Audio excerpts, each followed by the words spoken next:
You're listening to Death Metal Disco.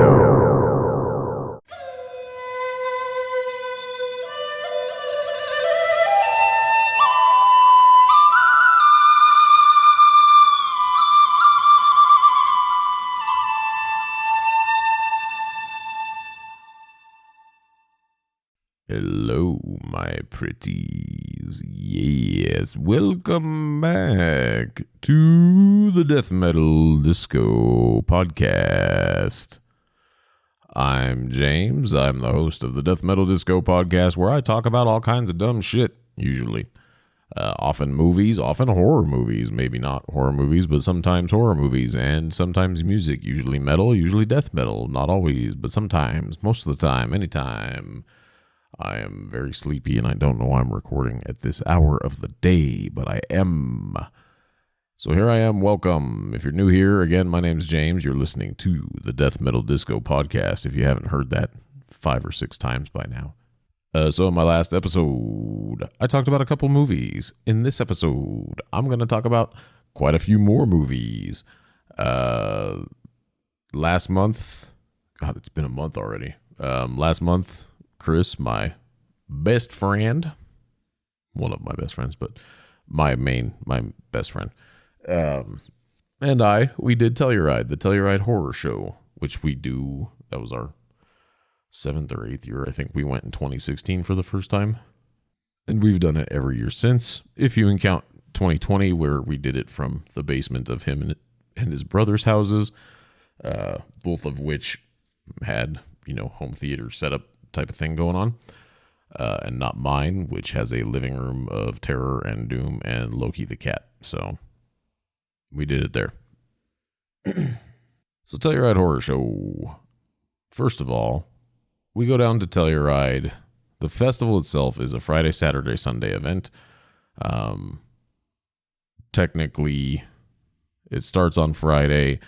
The closing film is Saturday night, but then Sunday they still show more films. Usually those are the second showings of most of the films. But we usually go down Thursday, and then Thursday night they end up doing 2 movies that are usually old movies. This year it was The Cemetery Man, and I cannot remember what the other one was. The drive for us from Denver to Telluride, Colorado is generally about 6.5-ish hours, not counting stops for like gas or food or bathroom or whatever. So 6, I usually plan on 7-ish hours to get there. That's usually not unreasonable. And there's 2 main routes to go. You can take I-70 all the way west to Grand Junction and take Grand Junction, I want to say it's highway, can't remember. I want to say it's 50 south from there, and get in there and do your thing from there.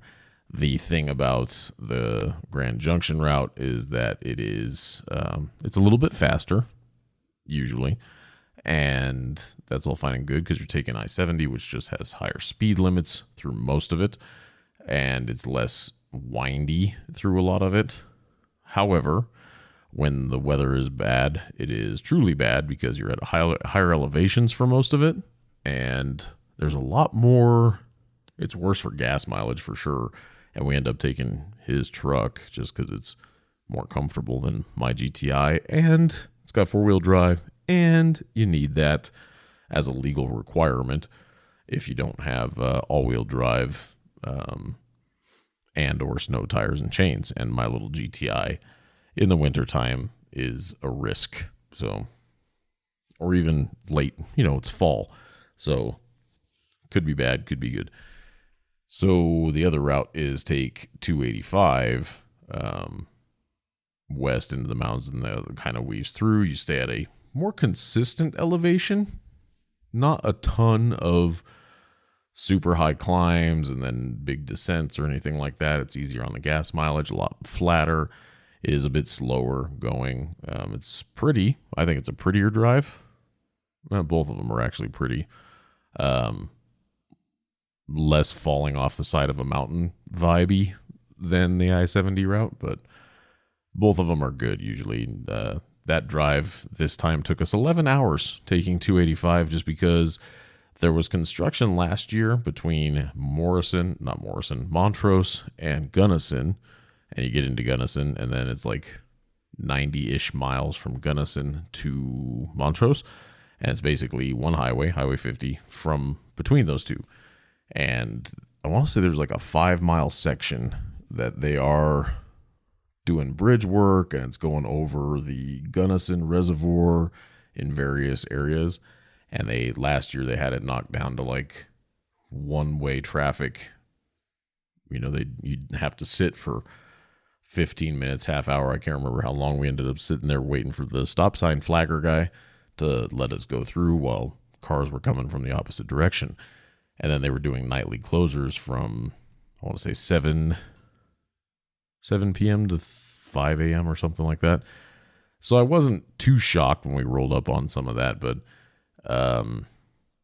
yeah, the first obstacle we had to deal with was we get down to Monarch Pass, the little town we get to, start driving towards Monarch Pass, which is risky because you get up to about almost 11,000 feet. And the pass itself, the first year we got on there was a pretty bad snowstorm, and we were in a rental car, and it had all-wheel drive, thankfully, and a little bit sketchy, but we made it. Just go slow going.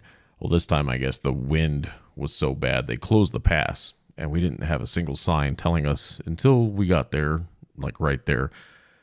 So when that happens, Google didn't know about it yet, so Waze didn't know about it yet either. And it didn't just reroute us anywhere.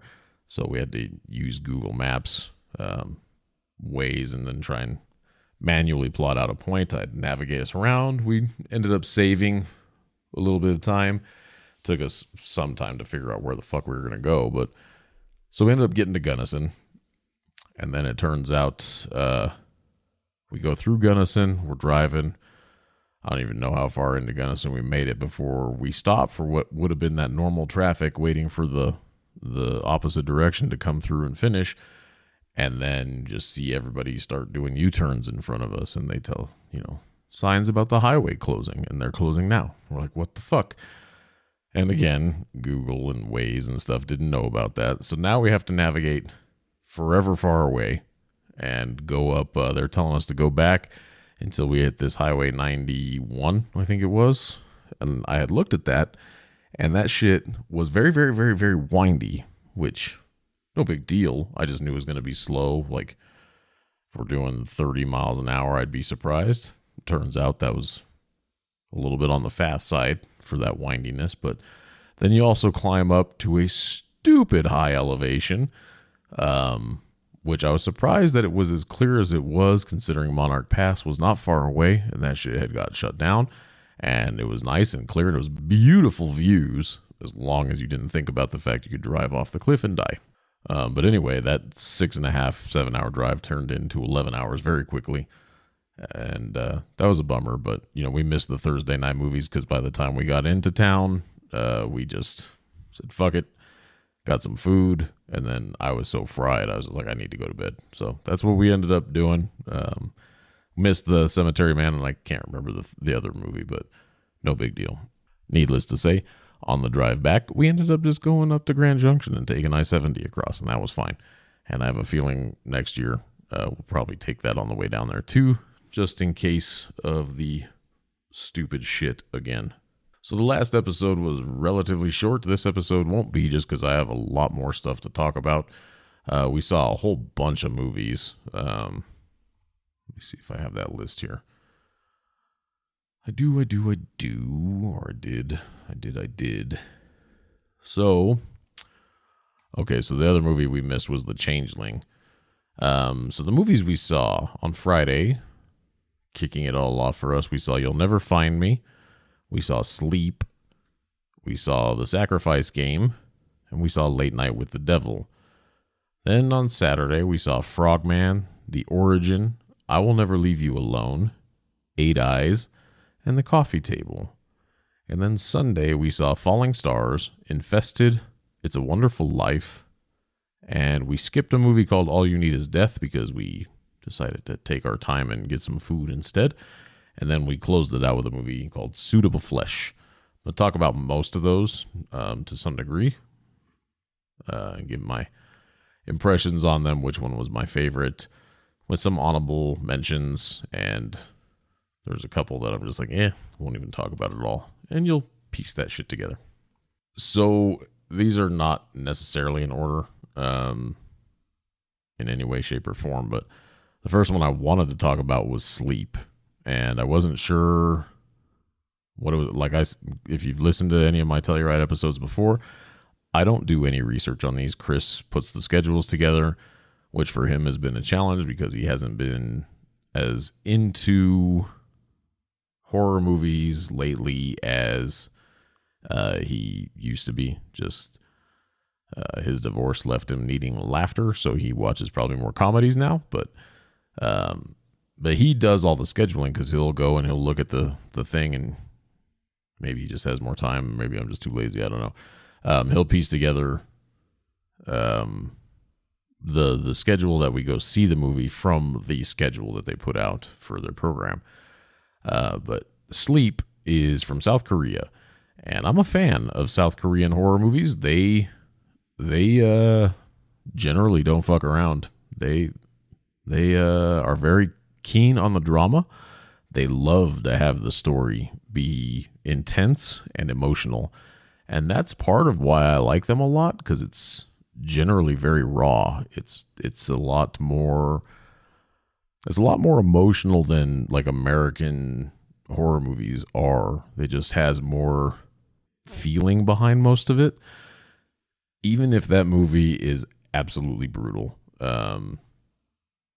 Train to Busan is probably my favorite South Korean horror movie, and it's a zombie movie, and I'm over the zombie thing. I'm totally done with it. Couldn't care if I see another zombie movie ever again. However, Train to Busan, I will always recommend. It is just so fucking good. So if you get a chance to see Train to Busan, I recommend it. Sleep, being South Korean, I was like, oh God, this is either going to be insane or it's not. And it wasn't. It was insane, but it wasn't anything like Train to Busan. Actually, if anything, it was kind of like Train to Busan. No zombies, thankfully. But it's about sleepwalking. It's a husband and wife, and I don't know what kind of research they do for their casting, but this husband and wife, as their characters are husband and wife, I should say. If these actors have known each other beforehand, I wouldn't be surprised, because the dynamic that the two of them had in the movie, to me, it seemed like they did. They were just, if it wasn't for them, I don't think this movie would have been nearly as good. And I liked this movie a lot. It wasn't nearly as brutal like some of the other Korean movies. It wasn't anything like Squid Game even. As far as the brutality that goes into it, it had a couple moments, but it wasn't to that level.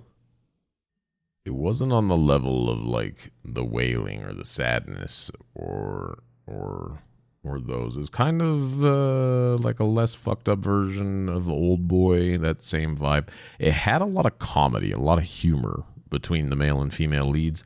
I think they were great together. I would happily watch them in any movie as long as they get to be playful like they were for the most part in that movie before shit got crazy. I think they actually made that movie, to be honest. But it was great. I really liked it. Another one, and this is probably tied for my favorite from this year, was called Late Night with the Devil. I forgot to look up the dude's name. He's starting to be in a lot of damn movies. He plays a talk show host who is basically, it takes place, back in the, I don't know, Johnny Carson days, maybe even earlier than that. Whatever those fucking old talk shows. It was a throwback to the old late night talk show era. Not the modern versions of it, but the older school of it, 60s probably. I liked that idea, but it essentially is, it's a sort of a possession story, sort of a are you really an asshole type of story. It was just really good. It had an eerie vibe throughout, very pensive, and some of the acting wasn't very good from some of it, but it definitely was like if Jerry Springer was a late night talk show in the 60s instead of a daytime talk show. Had kind of that aspect to the actual talk show portion of the movie, but then with a paranormal psychologist type of person who is treating a girl who is possessed by the devil.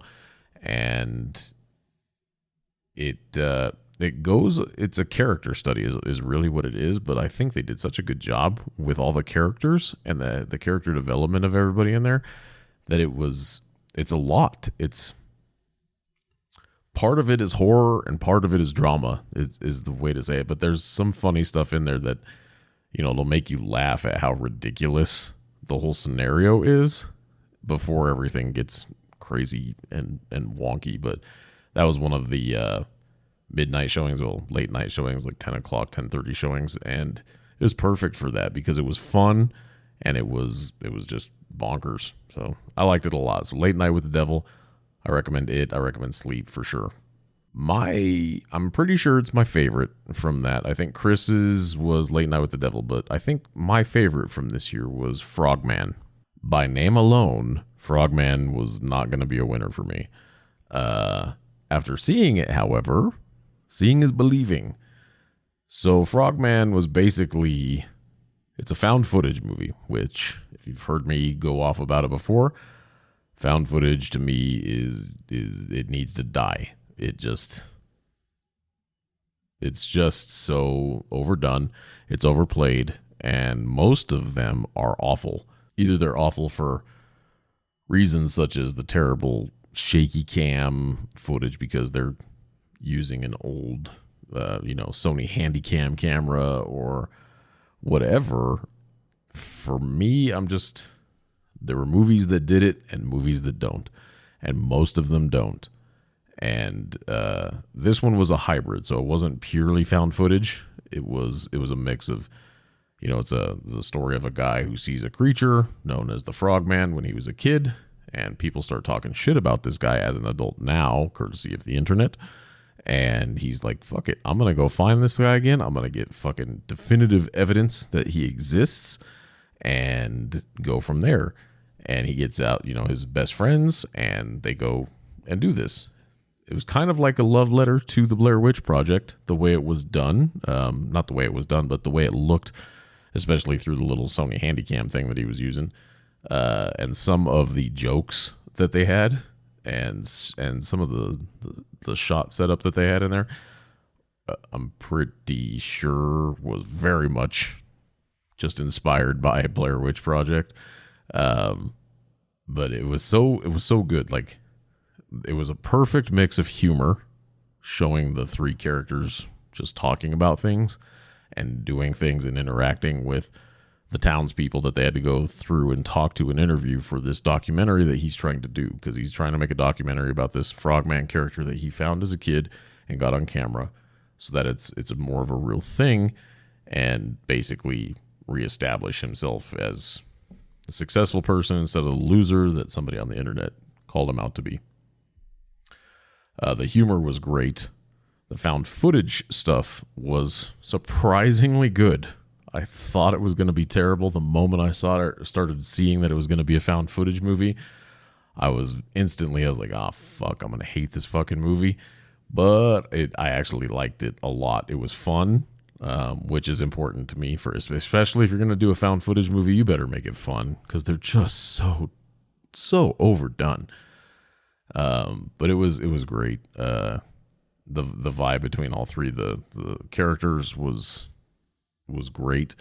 The story kind of goes off the rails a little bit, but it was fucking great. Like you just have to, if you can appreciate like a controlled chaos type of thing, it's hilarious, and like, what the fuck am I watching?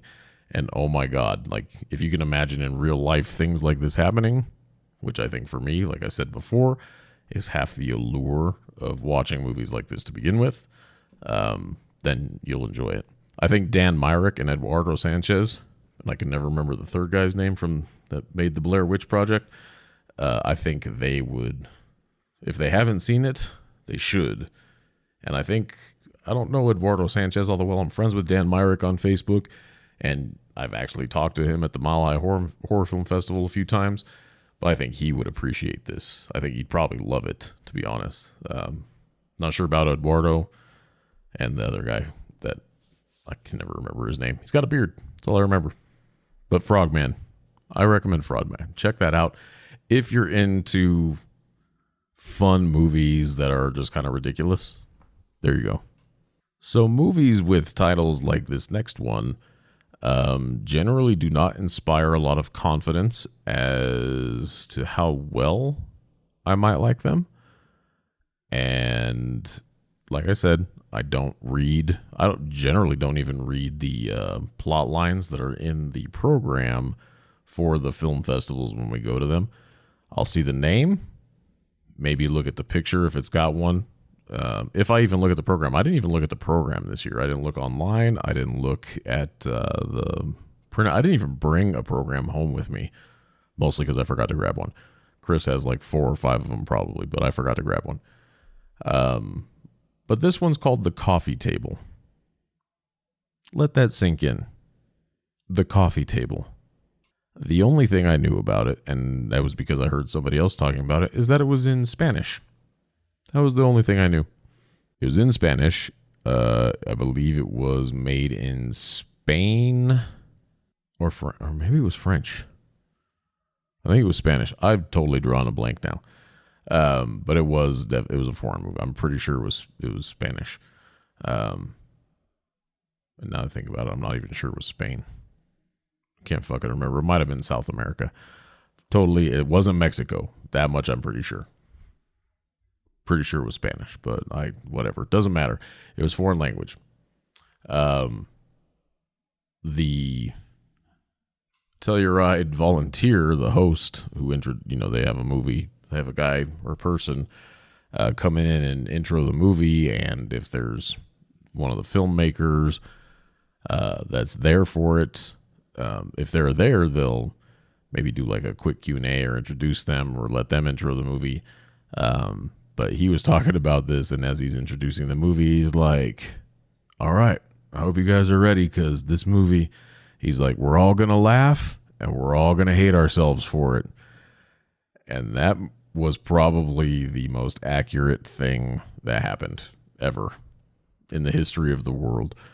This movie was an insanely dark black comedy, and for those of you who don't know, black comedy means like, dark humor, not like Medea. Yeah, that's my little sidebar about that. The opening scene was absolutely fucking hilarious. It's about a husband and wife, the wife being quite a few years older than the husband, and their newborn son, relatively newborn, like, I don't remember how old they said he was, maybe a month old, looking at buying some furniture, and they're talking to a furniture salesman, and he convinces them to buy this coffee table because the wife gave the husband the choice of picking out this one piece of furniture, and he chose this ugly fucking coffee table, and it's their whole argument, and it's hilarious, and the opening scene was fucking hilarious. Like, it was one of the funniest opening scenes of like a dramatic black comedy that I have ever seen. Like, it was great. I was like, okay, this is a good start to a movie. Any movie that has that kind of opening scene, it's going to be a good start to that movie, whatever it is. It could be Schindler's List. We're like, okay, this is the best 5 minutes of a movie ever. It was funny. It was very, very funny. And then it got really sad. And then it got really funny, but in the way that makes you hate yourself for laughing. And I don't want to give any spoilers because it's really... Let's just say this couple gets talked into buying this coffee table. They get convinced that this husband is making a good decision for buying this coffee table. And then he assembles it once it's delivered. And then life just turns to absolute dog shit for them. And they present it in a way that is both horrifically sad and they hide it with humor. It's funny because you know the truth, but not everybody in the movie does. All the other characters are still oblivious to what the fuck is happening, and or why. But you know, and so the things that are happening, you're gonna fucking laugh. But then you're gonna be like, "Oh my god, that's so bad. Like, why am I laughing? I'm a terrible human being." You'll feel pretty shitty about yourself, but you'll laugh while feeling bad. It's just, I mean, there were parts that were ridiculously funny, but not because they were outwardly comedic. They were just, the whole story because you're watching the movie and you've seen everything that's going on. It's just, that's one of the best ways to do dark black comedy, is the way they did it. And I can't say it's so good because it is so dark, but it is, if you're a fan of dark comedy, not dark humor, not like I made a dead baby joke, or a dead dad joke, or a dead whatever. No, you need to be able to not hate yourself, like, for real, for very long, for laughing at some of the shit that gets talked about in a truly sad situation. Yeah, if humor's a coping mechanism for you, this is probably your vibe. If it's not, then don't watch it. Or if you're overly sensitive, don't watch it. It's not scary in any way, shape, or form. I mean, there's like one scene that's like, oh my god, but other than that, not really scary. No jump scares or anything like that. Other than the fact it is just a super dark comedy, is really what it was. But through the very last line of the movie, it was, I mean, just that last line of the movie brings it together, to be honest. So, The Coffee Table. See it if you're willing to feel like an asshole for a while. The last movie we saw on that Sunday night before we drove home the next day was called Suitable Flesh. And Suitable Flesh was a story of I want to say it was a demon of some kind, looking for a new host in a human body to possess, basically to establish new life within. And, suitable flesh. Was it suitable? Was it a suitable body? It is the story of she's like a psychiatrist or psychologist on I don't think it was a jail, it was like a mental health facility. And then there was another therapist, I believe she was, maybe a psychiatrist, but not in the mental health facility, but they know each other, et cetera, a rich old guy and his son. And the non-hospital therapist and her husband. That's basically the characters. And then this demon possession thing, bouncing around people from body to body. That's the overall arcing theme behind it. It had, and this movie is brand new. It stars Heather Graham and Barbara Crampton. Barbara Crampton's like a horror movie icon. She also did soap operas. When I was looking, I did not know that, but I'm also not surprised. She did soap operas in the early 90s, Young and the Restless, and I don't remember the other one. And then Heather Graham, who, tall blonde girl. Who doesn't love Heather Graham? Looking at you, Roller Girl in Boogie Nights. Or Austin Powers too. Well, basically, Heather Graham's she's just a pretty girl. She's great in The Hangover. Anyway, whatever.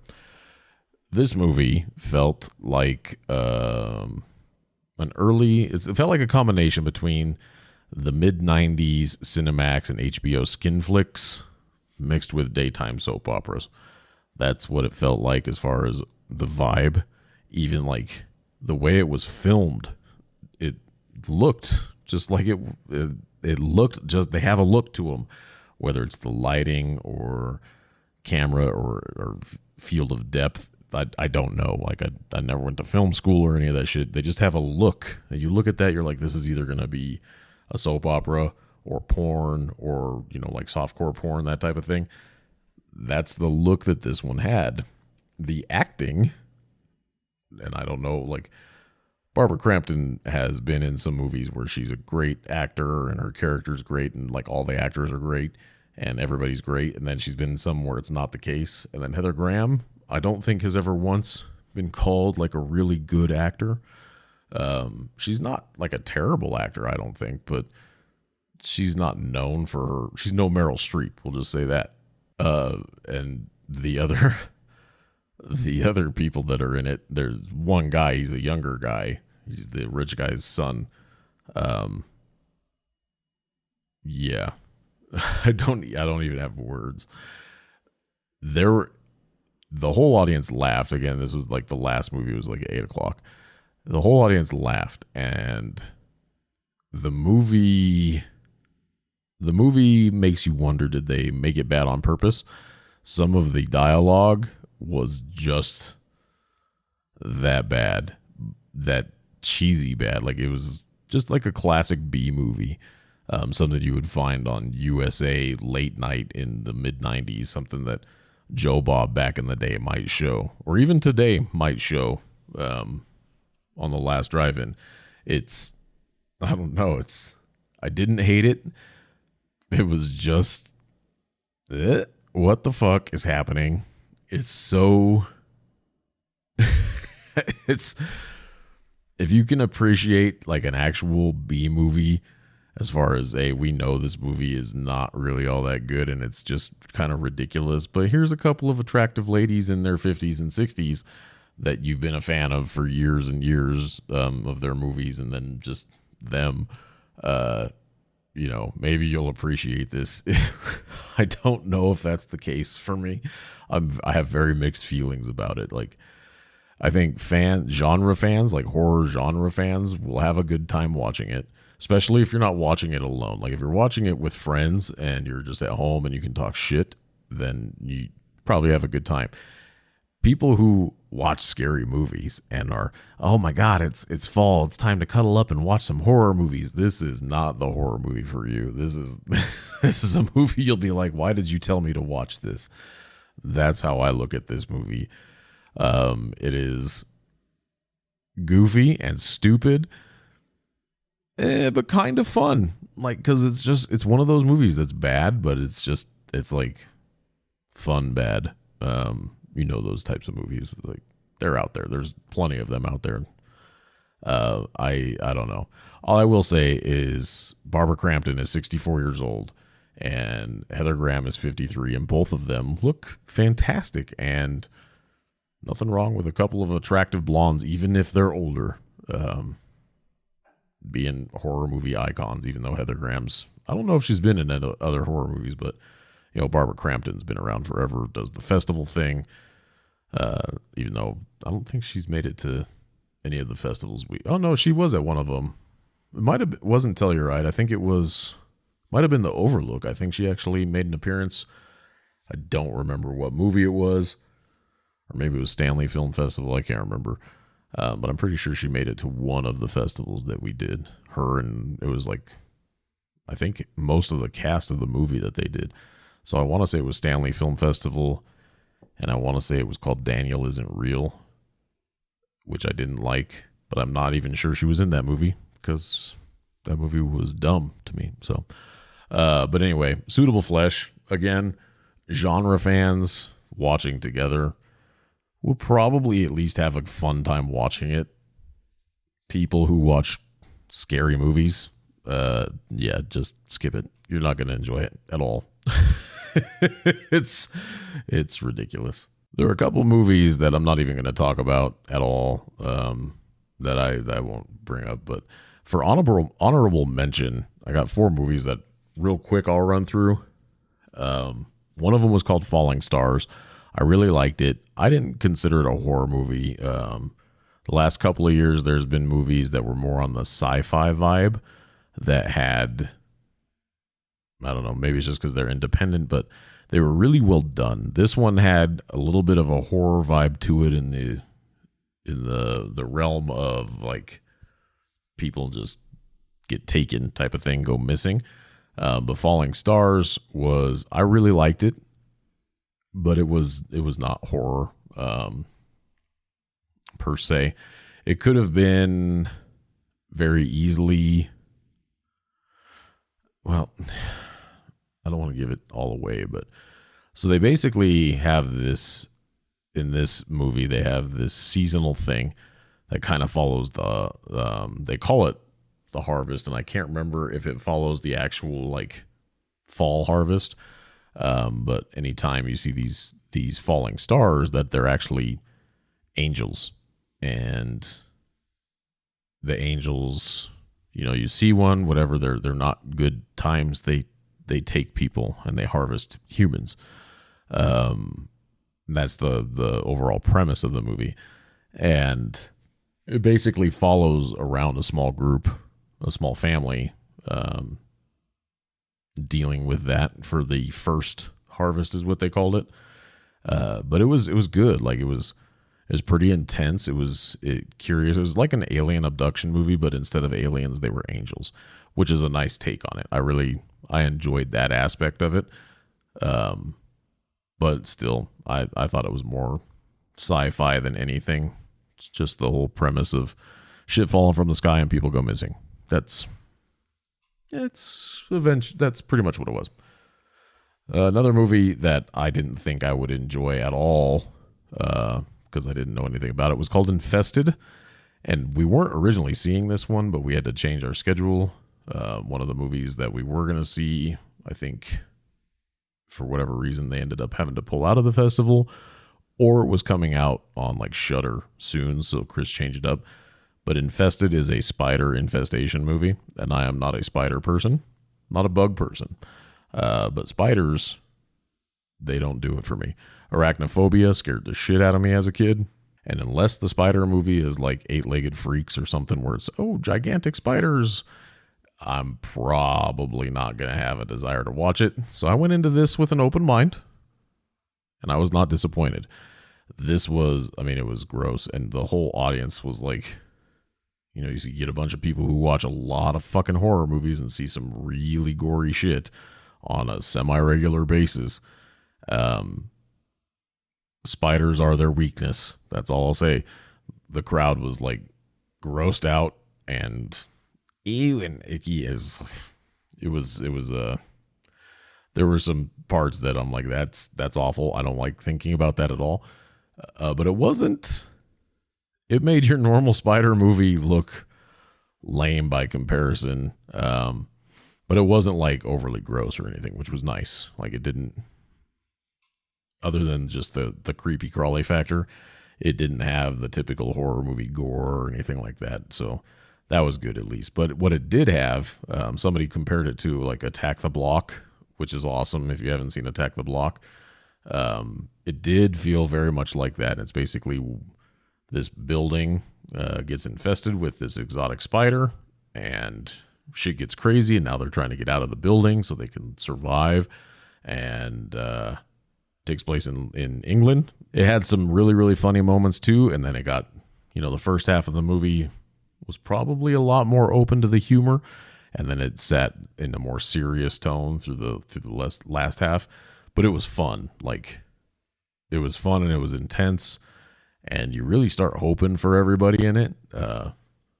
Especially because like spiders is one of the more realistic things that we deal with. Like it's not too often that I'm looking up at the sky and I'm like, oh, hey, look, a shooting star. Oh, it's probably an angel, and now I'm going to be abducted. No, that's never once happened in my life where I thought that.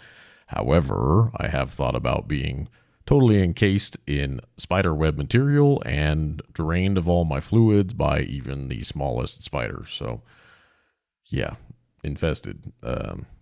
If you're not afraid to watch a spider movie, watch it.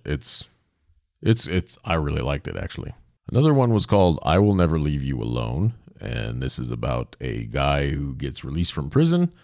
And I want to say this one was a foreign language movie too. Maybe Spanish or French. Can't remember. Gets released from prison after like 6 years.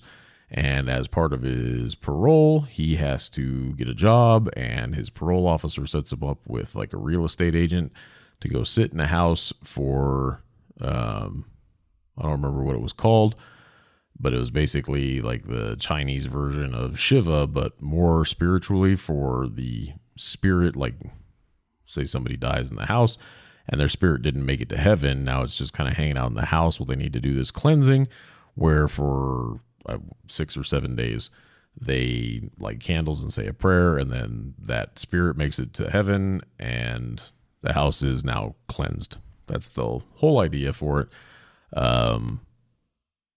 This one had, like, I like the movies with the good humor. This one had a lot of good humor, a lot of good creepy factor to it, and some super dark stuff inside of it, which was it kind of came out of nowhere. There were aspects behind the stuff that led up to him going to prison that you have an idea of how it might have happened, and then you find out you were way the fuck off.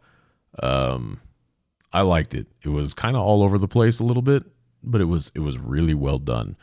But I would say if you get a chance to find a movie called I Will Never Leave You Alone, check that one out. I really quite like that one. No, and it wasn't a foreign language movie. The main guy just didn't speak. That's right. His role, at least through his role as the parolee, he didn't talk. But that one was a good one. I like that one. And then lastly, a movie called The Origin. The Origin, I think they said at the beginning of the movie it took place like 45,000 years ago. I don't remember if it said 45,000 years ago or 45,000 BC, but it was 45,000 years ago, essentially, is what it was. Or 4,500. Must have been 4,500. Fuck, now I can't. I'm sad I can't remember. But it's cavemen, essentially. That one I really like. It's cavemen people, and they had just left the place they were and inhabited a new place, and now they're trying to survive, and there's a monster, essentially, is what it turns into. It's more than that, and this one's foreign language. Not sure if they created their own language or if it was something like it was done in Norway or Sweden. I want to say it was one of those countries, Norway, Sweden, Finland. It said it, and I can't remember, and I didn't look it up because I suck. So I think it was in that language, but it was good. It was violent. It had a lot of brutality, not a lot of gore, which was nice, but it did have some brutal action, which, you know, caveman days and monsters and just animals and stuff like that. But the biggest thing that was like terrifying for me was just the environment. You go camping and you're like, oh, yay, I'm outside, I'm camping, and oh, this is scary out here. But I mean, that was life when you think about it back then. But what I liked, it's talking about the origin of people, talking about the origin of monsters, that type of thing. There was more to it than just the monster aspect as you get into it. But it was really well done. It was really beautifully shot, and the vibe throughout was very, very creepy because you just didn't know what to expect. You didn't know what was happening, between being in the foreign language, being the fact that it's fucking cavemen. They're wearing like skins, furs and stuff like that, and starving to death. They mention how hungry they are quite a few times. And then the monster action shows up, which I won't get into. The monster is like some big black beast looking thing. You just don't know what exactly is happening for a really long time. And then you find out and you're like, oh. And then you know more about it, and then it kind of leads you down a deeper hole. And if you think about it even harder, then I'd be interested to see if you see the origin. If you watch the origin, find me on social media. Let me know what you thought. I would love to talk to you about it because I really liked it. I'm only giving it honorable mention here, but I actually really liked it.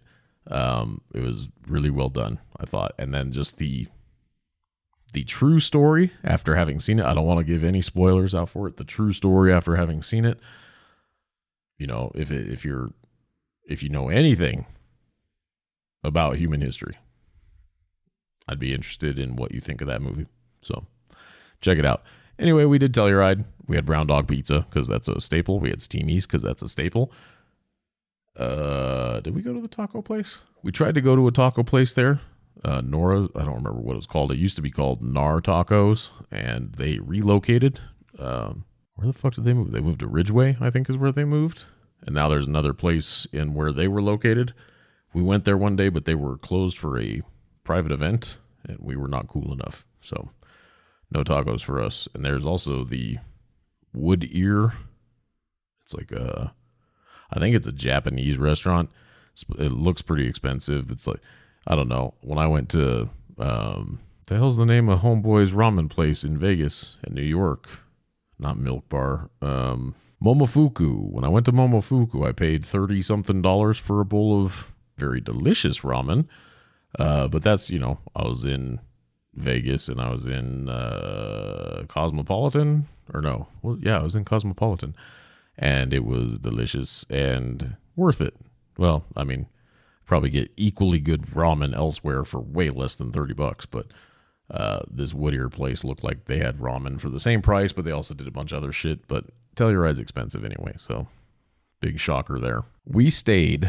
Maybe I should have talked about this when I talked about getting to Telluride. I might have talked about it last year, but this year we did not stay at. It's called the Mountainside Lodge, is where we usually stay, and that's, you know, normal ski resort hotel where the rooms are generally crappy. Not crappy, they just do their job, right? But because of the solar eclipse that happened that same time that we were there, which I didn't even think about it at the time, but apparently rooms were insanely expensive, or at least more than what Chris and I had been paying every other year since we've been doing it.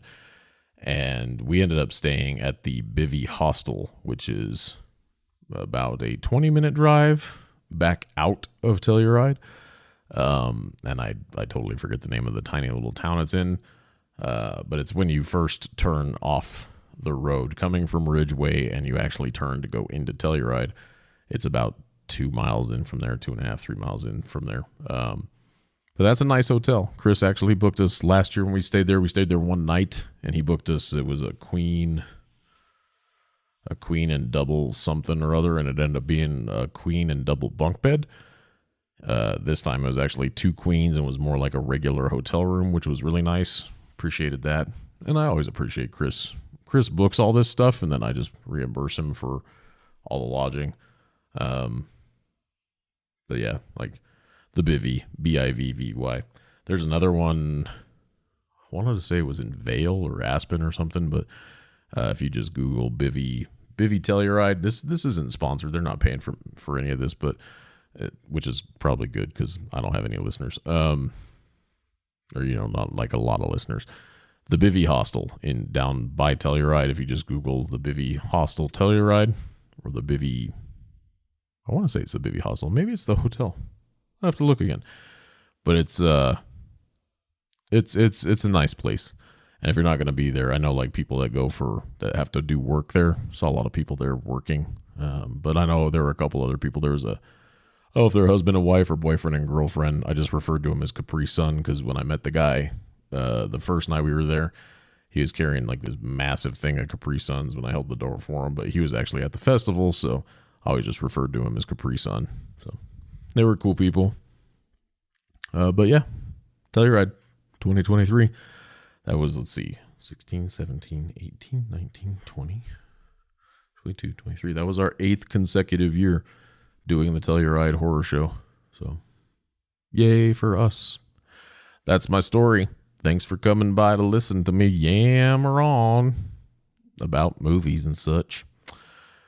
Hope you all are doing well. I appreciate you. And I might stop this recording, save this recording, and then go back to bed because it's now 7:30 in the morning and I've been up for 3 hours for some stupid fucking reason after going to bed at 1:30.